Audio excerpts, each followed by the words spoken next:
Hello again.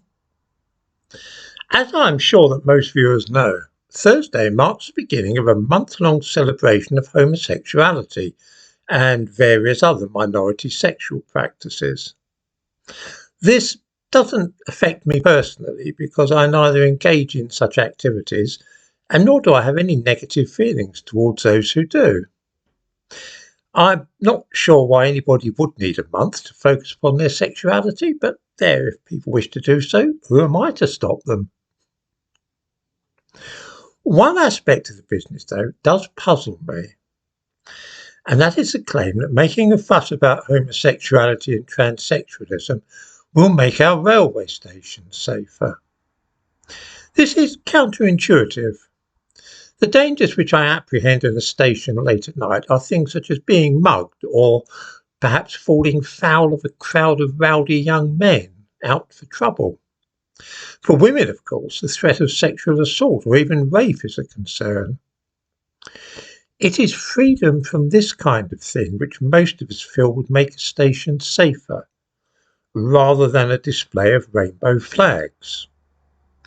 I'm thinking of things like perhaps a few more burly policemen patrolling the subways and darker spaces in stations late at night.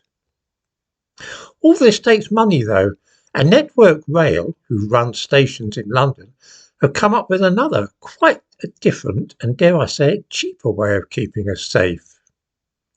In the description to this video, I give a link to the website of Network Rail, which gives details of their latest exciting initiative for improving safety at London Bridge Railway Station, which is also, of course, a tube station.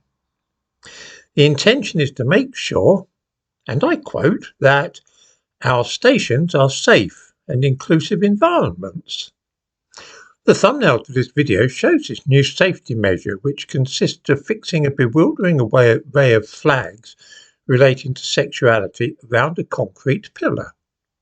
These flags relate to homosexuality, transsexualism, demisexuality, panromanticism, polyamory, and various other sexual interests. Now, the word safe obviously means something quite different to the folk at Network Rail than it does to the rest of us. For me, being safe in a railway station means that I face no physical threat. It would mean, for example, that nobody would be trying to attack me or rob me. How can a bunch of flags accomplish that? How can they prevent anybody assaulting me or stealing my wallet? Will they discourage rapists from preying on lone women late at night? In what possible sense do they make London Bridge Station safe? Of course, they do no such thing.